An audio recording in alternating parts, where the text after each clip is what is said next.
presencia para siempre. El arrebatamiento es una importante enseñanza de los apóstoles.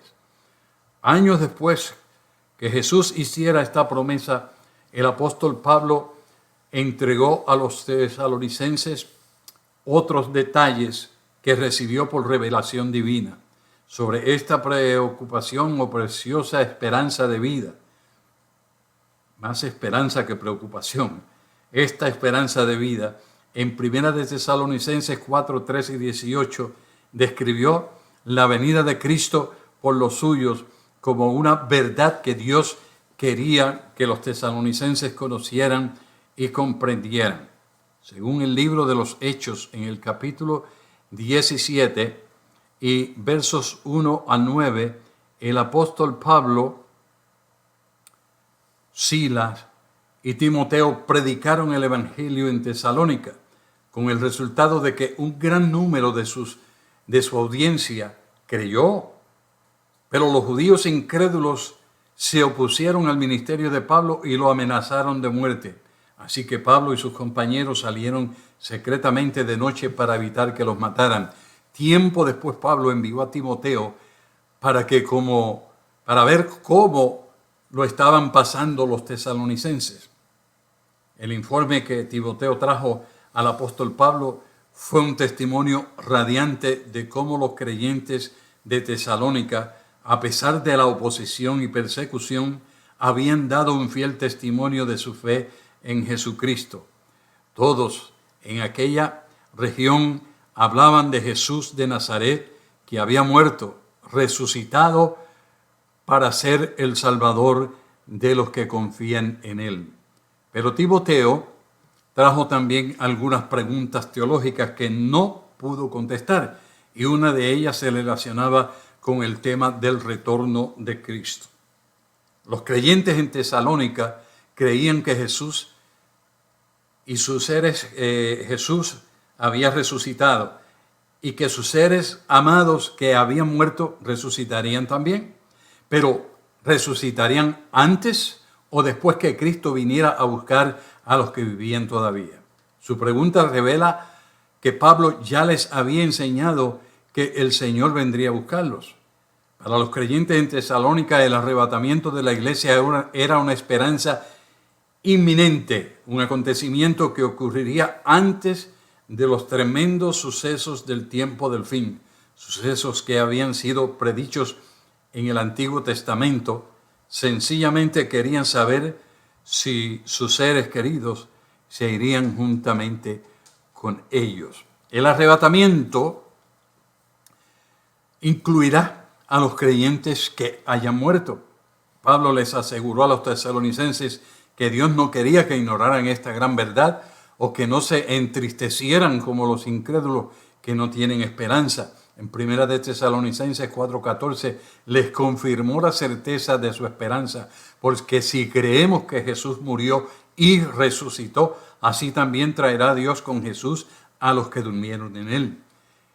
Esta esperanza en que Cristo volvería a buscar a los vivos y a los muertos era tan cierta como la muerte y resurrección de nuestro Señor Jesucristo, hechos en los cuales habían puesto su confianza la iglesia en Tesalónica. Pero, ¿qué quiso decir Pablo cuando declaró que Dios traerá con Jesús a los que durmieron en él? Aquí Pablo daba por descontado el gran hecho explicado en 2 de Corintios 5:8, que cuando un creyente muere, su espíritu y alma van inmediatamente al cielo, porque estar ausente del cuerpo es estar presente al Señor. Gloria sea el nombre del Señor. Maravillosa esta bendición que Dios nos ha dado. Nos dice, porque estar ausente del cuerpo está hablando cuando físicamente uno muere, dice que es estar ausente del cuerpo y es estar presente al Señor. Ahora, la explicación dada por el apóstol Pablo a los tesalonicenses, y quiero volver a tocar este punto donde qué quiso decir Pablo cuando declaró que Dios traerá con Jesús a los que durmieron en él. Y vuelvo y repito que Pablo daba por descontado el gran hecho explicado en 2 de Corintios 5:8, que cuando un creyente muere, su espíritu y alma van inmediatamente al cielo, porque estar ausente del cuerpo es estar presente al Señor. La explicación dada era franca y fácil de entender.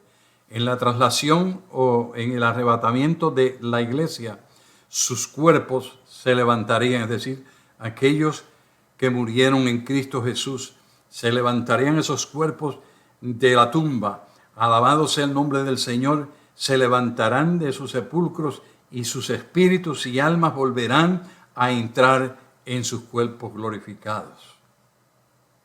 La voz ejecutiva de Cristo para ordenar esta traslación, esta resurrección, esto que todos nosotros estamos esperando, esta promesa, concuerda con lo que Cristo les dijo a sus discípulos cuando estaba en la tierra.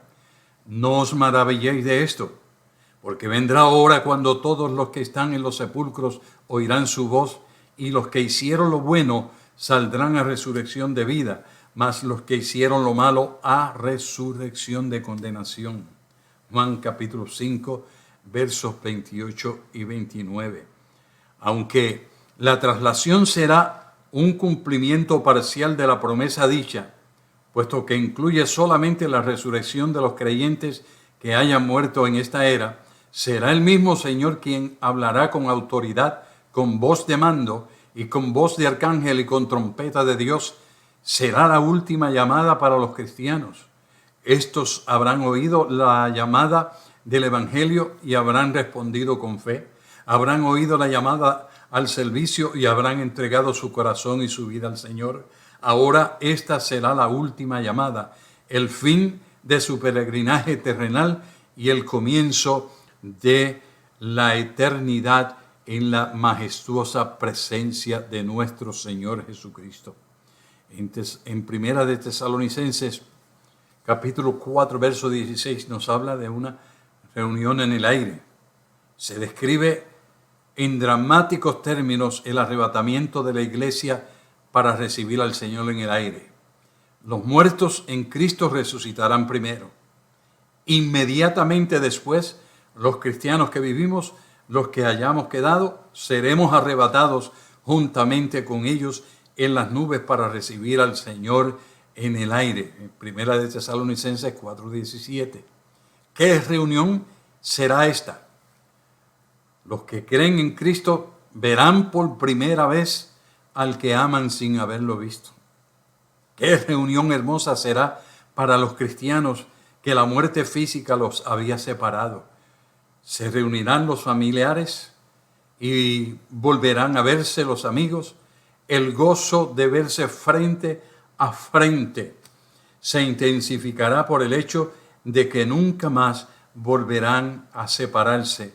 Entrarán para siempre allí a la presencia del Señor y siempre estarán con el Señor gozosos, alegres, alabando y glorificando el nombre de nuestro Señor Jesucristo. Qué consuelo encontramos del arrebatamiento. A la luz de esta maravillosa promesa, el apóstol Pablo dijo a los tesalonicenses: por tanto, alentaos los unos a los otros con estas palabras. Primera Tesalonicenses 4:18 es evidente que en el consuelo que ofrecía el apóstol Pablo se abrigara la esperanza de un inminente e inmediato cumplimiento del arrebatamiento de la iglesia, de que sería breve, que estarían separados de sus seres queridos. Tal consuelo sería imposible si primero tuviera que la iglesia pasar por los traumáticos sucesos de la gran tribulación, a la cual pocos serían los que sobrevivirían.